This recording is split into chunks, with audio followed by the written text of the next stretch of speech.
Hey guys, Renault here. Welcome back to Formula 2 here for the Austrian round of the championship here at the Red Bull Ring. And there's going to be extra pressure here on the two Red Bull back drivers in Formula 2, and they're both the Carlin drivers, teammates Yuki Tsunoda and Jehan Daruvla, especially with many of the Red Bull higher-ups here and owning the circuit, and especially there'll be a lot of pressure on the Red Bull driver advisor Helmut Marko before the Red Bull and the rest of the F1 grid rolls in here next week. And now coming on to the formation lap, you can see Mark Solskjaer takes pole position with the 4 points to go with, and it's the ever consistent this season Dan Tipton completing the front row. Robert Schwartzman starts on P3 alongside the lead HWA of Giuliano Alesi. In 5th place a good lap from Callum Eilert, and in 6th a very strong lap as well from Jean Galale. Guilherme Samaya starts from 7th in the lead of the Campos, alongside fellow countrymen in the lead on the Charoux, Pedro Piquet.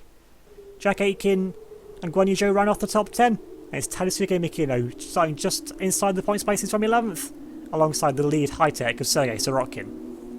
The lead trident of Marino Sato starts from P13, alongside the first of the Carlins of Jehan Daruvla.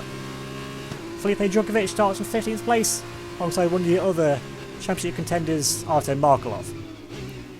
Yuki Tsunoda's got work to do from P17 in front of the Red Bull personnel. He starts alongside Prema driver Max Gunter. Louis George has once again had a difficult time in qualifying, starting from P19, alongside the other trident of Roy Nissany. And on the back row of the grid, it's Luca Ghiotto, and in last place, sandwiching the entire grid after not being able to set a lap in qualifying, is the other ART, with Christian Lundgaard. Now, he will start from the back of the grid. The team have the option to start from the pit lane, but for the best way to make up some places, especially when you're at the back, with such a short race as well, is to try and make a start from the grid. Now for this race we're going to be following on board with one of the Red Bull hopeful in the near future, Yuki Tsunoda. Starting from P17, he's had a pretty okay debut season. Has been outshone a little bit by Jehan Daruvla, but on paper and with the results they do seem fairly evenly matched. From P17, Tsunoda's going to have to pull out something very aggressive to try and score points from here, because although this being a high-speed circuit, he can get stuck in the famed DRS terrain. But now as we come to the 5 red lights to the start of the feature race here at the Red Bull Ring. It's lights out on the way to go. It's a pretty good start there. Actually, it's a really good start there from Mark Solskjaer for pole position. Now you've got Schwartzman and Tatum going side by side in turn 1. You've got Lacey and Eilert side by side behind them as well. But the Aussies there clear through turn 1. Now you've got Robert Schwartzman now looking to keep in the station there of the ART, trying to take P2 away from Dan Tatum. On the run now down into turn 3. He's going to get it there. Moves on now in second place. So Tatum now back in the slow stream. He's going to try and make a move back on him. You've got Lacey and Eilert still going side by side behind Mick. They're stuck just in behind. As they come now down into turn 3. You just like Lacey's going to get it back inside. There's a massive dive there from further back there from Artem Markelov. That was disgusting, that dive bomb. It looks like he's made it work. Not seeing any bits of carbon fibre flying, but I think everyone's just about got by with that. The Ferrari back drivers there, of course, Eilert and Lacey, both part of the same driver academy. Although Lacey's having the best season so far over Eilert, but they're still going to try and do something in this race to try and keep closer towards Robert Schwartzman if they want to look at a potential seat in Formula 1 in the near future. Now we're back on board here with Yuki Tsunoda, who's actually lost the place. He's gone backwards. Darren Tries had a blinding start, getting up from 19th place on the grid up to 16th, so a good start there from the Charoux driver.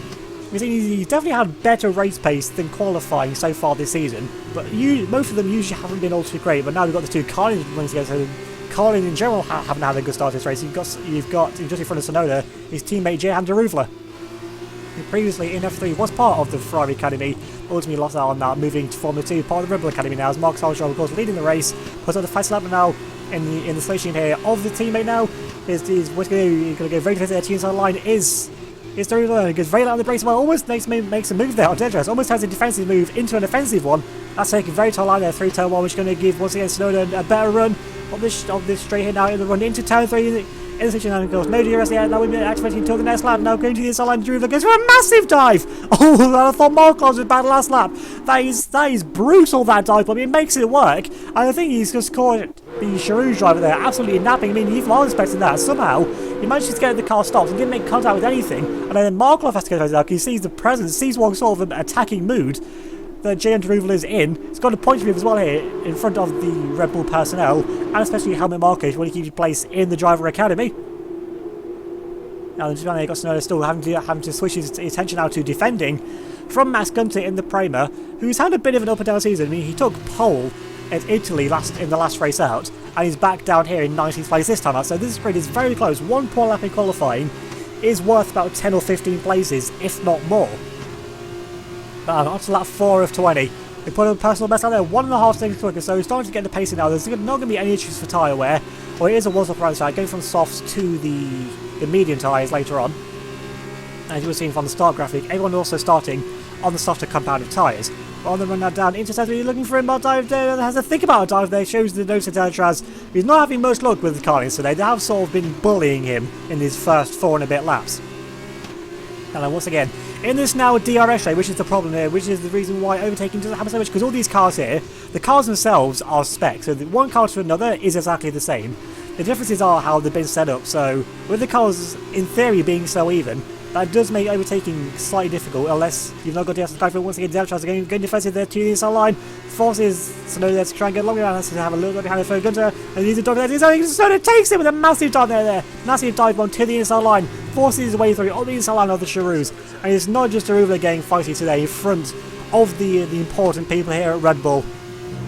It's the Carlins as a whole, and if the Carlins can keep this up, they might even end up winning the race if they keep this sort of aggression up. But now, this looks fairly similar, doesn't it? Back to the very first lap of the race, we had Tsunoda right up behind the back of the teammate, and that situation is going to repeat itself now into the final 2 corners. Shows Tsunoda a little bit there to the inside line, shows Jaruvla that Tsunoda wants to come through, is willing to be, and he's prepared to be the more aggressive of these 2 kind drivers. Always pushing his teammate through the final corner. That could have been so nasty. That was a little bit closer. Now, once again, in the DRS now, and you also got DRS all there for Jaruvla, but instead, Jaruvla going to take a very tight line, moves his way back and moves into race and meets the FS turn 1, gets a poor exit. Now then, we both got DRS again though, both the Carlin cars, these 2 Red Bull liveries fighting out now. Jaruvla once again goes for his line, trying to switch his back, but now Tsunoda goes to the inside line. He's going to try and dive bomb now on his teammate. Are they going to get close into turn 3? Yes, they are. Squirming a little bit on the brakes, going to go very late brakes. So I think maybe lock the rear there momentarily, but he makes the move stick on the inside line of Jaruvla, and Jaruvla gets a very poor run. And now then, can Louis Delatraz try and get his revenge back now on the Indian driver? Going to try and get around the outside line of Jaruvla down into turn 4, can make it. Jaruvla once again going to go late on the brakes, but once again Delatraz going to try and stick it around the outside line, but just hasn't quite got the downforce here with these Formula 2 cars to stick it through. And now he's going to start coding pressure now from Max Gunter coming now through the mid part of the lap now into these double here left-handers. Nothing that he can do. Can he make a move on the inside line like Tsunoda did a few laps ago? Not quite. A stick there behind the Charoux for a little bit longer. Further behind them, you've got the other ARTs, made a few places. I mean, one of them's on pole, so you know the ARTs do have pace around this circuit. Something that the high techs appear to be lacking. None of them made it into the top 10, and one of them is currently running down in dead last. It's not been a good start to the race here for the Italian there, Luca Ghiotto. But still, there's plenty of time yet to go. We've seen crazier things happen throughout the season, and now further on, back up front, it's still got the ART of Marcus Armstrong leading the race. A bit of a lock at that, so he's coming under pressure from a fellow Ferrari back driver behind him with Robert Schwartzman. Followed then by the Williams Academy driver of Dante Tommy P3, the ever consistent driver so far this season in that Dams car. And these 3 now, they're becoming the breakaway group when you got a Lacey and Ilott fighting over 4th man, which is still for them, still going to be a very respectable and good point if they can say that. But them squabbling like they are, well, there is a little bit of a gap between them now, so it's like things are starting to settle out now a little bit. Of course, as the race goes on, so these 3 are definitely the pace setters in this race. I mean, you've got 3 of the top drivers of this season in 3 of the top teams in Formula 2 anyway, so you wouldn't really expect anything much different, but still 3 teams in it, and that's something you don't get in Formula 1 all that often nowadays. Now then, round final corner, is anyone to blink here for a pit stop yet? Doesn't look like it, so now then, onto the end of that lap, I'm going to say his quote resumed. And onto this new lap of the race. You've still got Armstrong that leads, still got Schwartzman in second. Got Dan Titson taking a little bit of line, trying to get a little bit cleaner around his car. Possibly thinking about his tyre wear, maybe even trying to go longer on this stint, maybe trying to even overcut. Don't really know if that would work with this having so many high-speed corners as it does, but when you're in 3rd place and you're vying for a championship, and you've got one of your championship rivals in front of you, sometimes you do just have to do something a little bit different to make it work. It's on the run now, when you're into turn 3 once again, as the order there remains exactly the same. Now, moving back further on, now looking at the overtaking machines for this race, the Carlin cars, he's now got Tsunoda right on the back now then, of Martin Markov. He's now having a good time of it in this race today. Now he's going to go for a dive on the inside line. He thinks about it, Markov switches there to the inside line, sees the dive bomb coming, but Tsunoda's going to drive cleanly around the outside line of him. A brilliant move there from the Japanese driver. If you go left, he'll go right, he'll still make the move work. Markov's got a poor run. He's outside the points anyway. Now then, Jaruvla, is he now aggressive? He's willing to be in this race. He's closer to make a move now. Then into turn 4, he's going for a dive bomb. No, not from that far back. I don't even think Tsunoda could have made that one work. It seems now 5 or 6 laps into the race. It seems Tsunoda's finally started to come alive in this race now. He's catching up to his fellow countrymen, and more importantly and crucially for them, fellow Honda back driver. That's why Mikino is back. He was brought back to Formula 2 by Honda for this season. Not the best time of it so far. In the MP car now, Tsunoda's all over the back of his fellow countrymen. Now on the run now down, he's going to go for a move to the inside line. He thinks about it, he gets it. He makes the move, sticking there to the inside line. After Tsunoda Mikino dives in through on the inside line. A brilliant move from Yuki Tsunoda. If he got a better lap in qualifying, what could he do in the race? He's showing such a brilliant race pace now. With the Honda by driver now, Mikino's going to try and come back, even though must be going a little bit lower drag. On the run now down, the Intertel boys not quite close enough there to make a move back on the fellow Japanese driver. And in between them now, you've got the lead height in there. Sergei Sorokin separating them from the other Japanese driver on the grid and the other Honda associated man as well. You got Sato there just running inside the points place, and now he's going to go for a dive from the inside line. He is! He's going for a big dive, shows those there to the inside line of Sergei Sorokin and forces the Russian to take evasive action, although there would have ended in a big contact and both of them would surely have been out of the race. But now you've got Sorokin going side by side with Yuki Tsunoda now into turn 4, and he's trying to hold it around the outside line. He goes a little bit later on the brakes, but he's stuck there around the outside line. There's never really anything he can do, and he has to back out of the move. And now once again, another move made there by Yuki Tsunoda. Now he's back up behind now Marino Sato in the Trident car. And Trident, they're having a pretty good season by their standards. They're never usually up there fighting for wins and podiums, but still they've had some consistent points finishes so far throughout the season with Asani and with Sato. I'm moving a bit further on. See, this whole queue of cars is pretty much all still together completely as it was before. The DRS train, you just really can't break it that much. And now you've got Guan Yu Zhou starting to get involved in this action now. Then you've got Zhou on the back of Mikino. Mikino still, he's been very unlucky this season. It looks like his bad looks about to continue. He can drop out of the points now. And now you've got Mikino there up in front of side by side now. We've got Zhou going to go around the outside line. Although the MP is going to go for a dive back on the inside line. Trying to make the move stick there. Trying to do desperately. Don't do anything he can to try and keep himself in these points places. With Zhou though with the better strong speed, the better, it'd be a better tyre at this point, but now with Mikino with the DRS can try and stick it back on the inside line on the Chinese driver, the Renault Academy backed Chinese driver now steaming his side by side still now through the middle sector here. And behind them you've got Sato, and then you've got Tsunoda as well behind them, still keeping his side by side. This is slowing the two down in front of them so much now through his middle sector of the lap. Maybe see there in the background, you've got Tsunoda looking very aggressive here behind them. You've got the three Japanese drivers now running all in a row, complete row here now. Now you got Tsunoda there in the back, very aggressive in the back of the inside line there. Sato coming down into the final few corners. Sato going to try and make a move on Mikino, not quite close there to make a move. We got the 3 Honda back drivers, the 3 Japanese drivers on this grid as well, all running together now, which always makes it for some very personal battles and some very good TV viewing back in Japan as well. Got Sato there with the DRS on the back of Mikino. Mikino still has the DRS with Guan Yu Zhou in front of him as well. Into turn 1, he's not quite close off there to make a move on the inside line. You got a little bit of front nose damage down the back on the front there of Tsunoda's car. I'm not really surprised at how much of a beating this car has taken in this race so far. Now you got Sato going to go down the outside line of Mikino on the run now into turn 3. Going to go for a very long brace. He's seen the moves that Tsunoda can make before, and that's why he's going to try and make a move himself. He gets forced away, loses it on the rear, and now puts him under pressure now then from Tsunoda on the run now down into turn 4. Side by side, you've got Sato there trying to get a little bit of a draft, but now with a bit of a double draft here really. And now Tsunoda going to make it 3 wide now into turn 4. He gets very close to the break here, always trying to scare Sato there out of the corner, but Sato there forced out of the way there, losing his place now to fellow countryman Yuki Tsunoda. But still the three Japanese drivers still running in formation, just in a slightly different order now. And Sato, he's a man possessed today. He's on an absolute mission, and that mission is for points, maybe even the podium, you never know. He's got some amazing pace in this race so far, so now all over the back of Tadasuke Mikino. He's going to try to make a move into the final few corners on the back of him. Going 95, you see there from the rear view, Mikino's able to turn in and make the corner stick. I'm showing here why he was brought back to Formula 2. He's not the best rubber degree so far this year, but that could all change. There's still plenty of the season left to go. But still now, pulls the inside line. So Mikino doesn't block it like Daruva did a number of laps ago. I'm going to force her to stick it inside line. I'm going to try and stick it there on the inside line, but gets a compromised exit now. And that's going to leave him under pressure there. From inside, gets a brilliant run there from turn 1. Got so much more overspeed off that corner.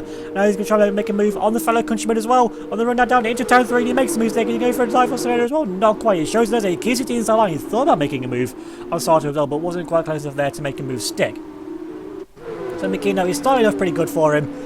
But now he's been passed by his fellow countrymen, and that may well be the floodgates opening for the MP Motorsport driver. But Sato, though, you've seen that Trident car has some good pace on its day, especially in round 1. It really shone both cars inside the top 10. Now moving further on, looking back up front, he's still got Armstrong leading, but he's now managed to pull away a little bit from the fellow Ferrari-backed Robert Schwarzman behind. And he's still got Dan Tatum there in P3, who I think might actually just be selling for P3 at this point. He's keeping himself there in contention. You've got Callum Ilott now is coming back under pressure now from Giuliano Malesi, so maybe the Universal driver's tyres on the golf. Now it's going to be a pit lane battle. Okay, I see where this is going.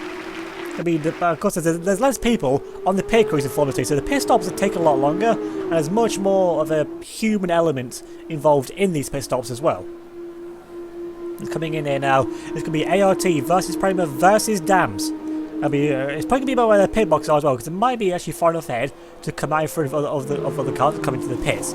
Now it's going to be a set of the harder tyres there. Actually, no, it's going to be going to the softer tyres. Okay, so everyone's doing the alternative strategy today then. Starting on the harder tyres, going to the faster ones now. So, it's crucial. And now, Dan Tatum, crucially, has jumped ahead of Schwarzman. It was a poor stop there from the Prema crew.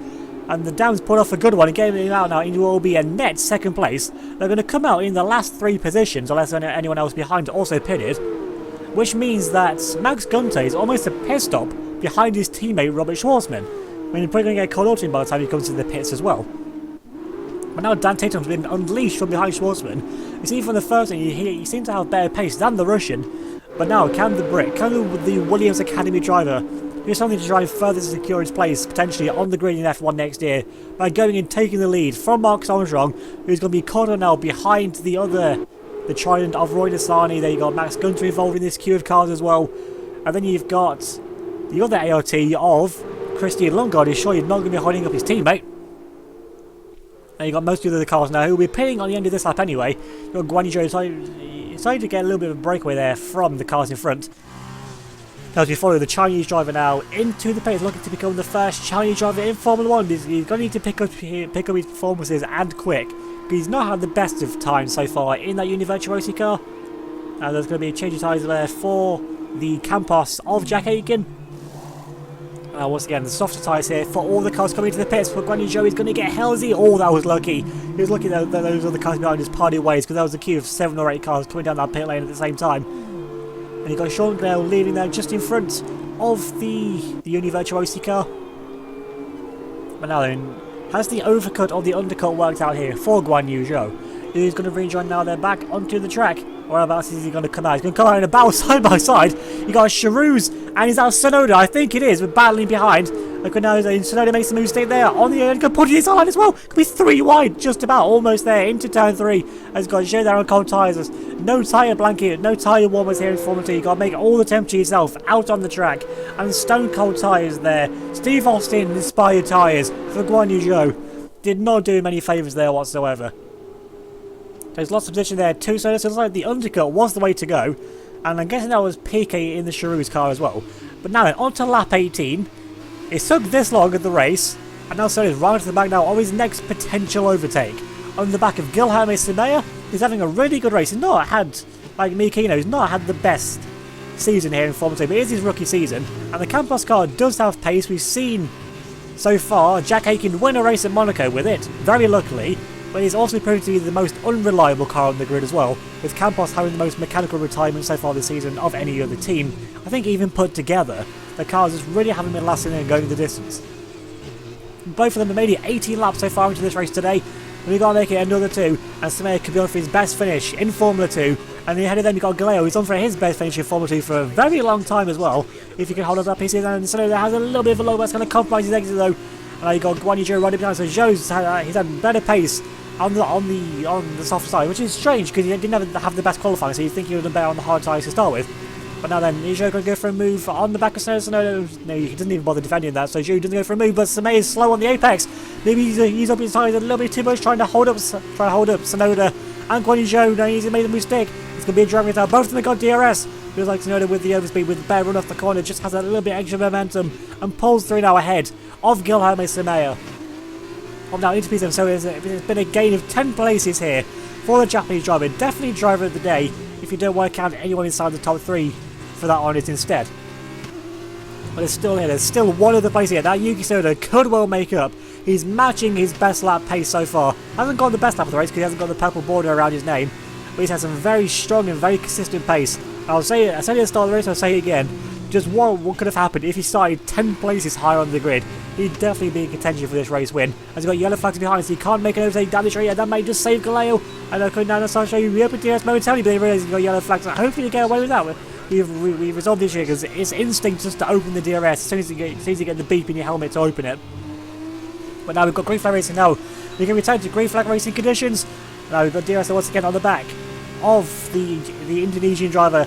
Good luck to become the second Indonesian in Formula 1 after Rio Haryanto. He goes to Mercedes almost Sonoda's not backing off from anyone. Gonna try and stick it there around the outside line of the Dams car. Gets it a little bit on the curve. He's finds a good run though. Gonna try and keep it side by side.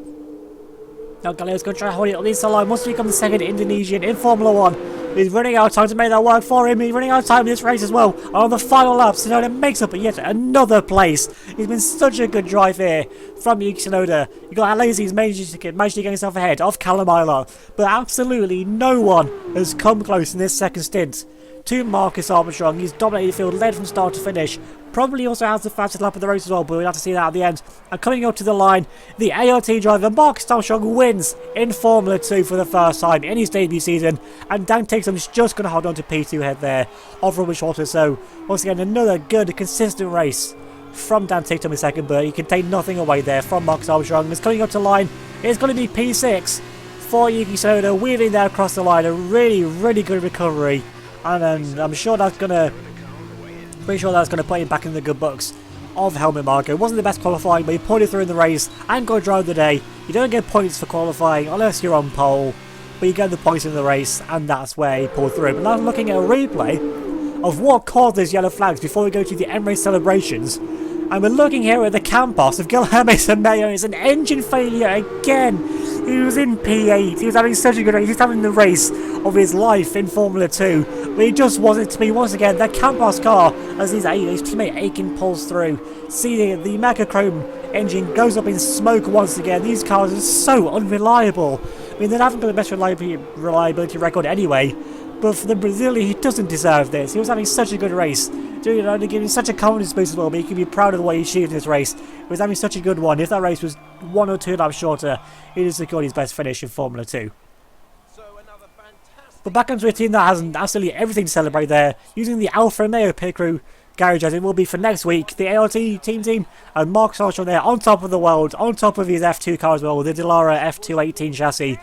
And in front of the Ferrari people as well, I'm sure Mattia Bonotto is going to definitely stand up and take notice of performances like that, trying to get him into Formula 1 sometime in that near future. And here we've got Sergio Sorokin, disappointing to be in P12. Wasn't a good outing here for High Tech. Didn't really have any pace throughout the entire weekend, and it's only 1 point here for the team. Now then, out on the podium, once again, 3 different teams on the podium. And a first time winner in Formula 2, Marcus Armstrong there gets his very, very hard end and well-deserved trophy. And now for the champagne! As the team mechanic there gets absolutely covered in the shuff. Dan Ticktum there getting very used to that champagne this season. And Robert Schwarzman getting his championship there back on track. And still, if he keeps up like this, then Marcus Armstrong maybe will get himself into that title picture very, very soon. Taking a look at the results, and Marcus Armstrong takes maximum points from this weekend. He takes the win, he took pole, and he's got the fastest lap. He leads this weekend with 26 points added to his championship total. And he won the race by just under 5 seconds from Dan Ticktum, Robert Schwarzman completing the podium in 3rd. Giuliano Alesi has a really good result to finish in P4, with Callum Ilott finishing in 5th. Yuki Tsunoda finishes in 6th place, gained the most places there, gained 11 places in the end, from 17th to 6th, with Sean Galeo finishing down in 7th. Guangzhou finishes in P8 ahead of Tatsuki Makino, who gets some very well-deserved points on the board finally. With Pedro Piquet, Lee Shrews in 10th, Jack Hagan, his Campos lasting till the end to finish 11th, as we saw Sergei Sorokin rounding off the point scorers in 12th. And with another consistent result, Dan Ticktum holds on to that championship lead, but he's got another new challenger now, and that challenger is Marcus Armstrong. He's coming through strong in that ART car. Now only 6 points off the championship lead, and with a quiet day for Felipe Drugovich, he drops down into 3rd and he's 15 points behind. Then joint on points are 2 of the Russians, Arsen Markelov and Sergei Sorokin, but by virtue of better results, Markelov is ahead.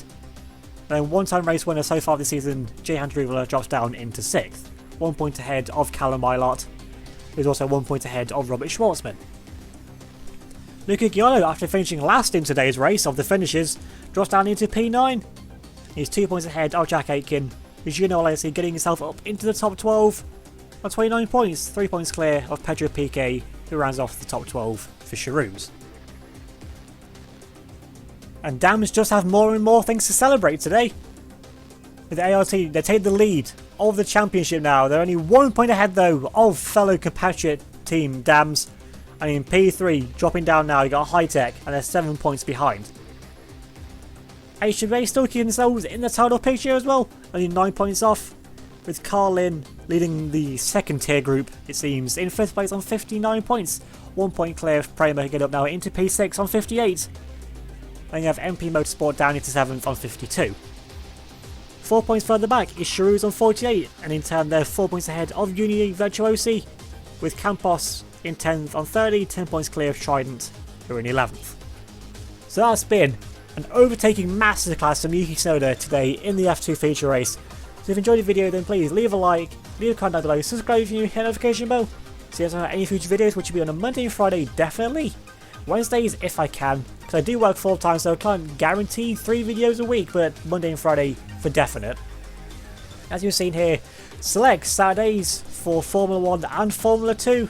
I know every month or so the WWE pay-per-view events make their return, with the in-between Raw and SmackDown match results being posted on my Twitter and Instagram only, so if you want to give me a follow on there, so the pay-per-views make more sense as well, and just so you can get caught up with all the results that happen.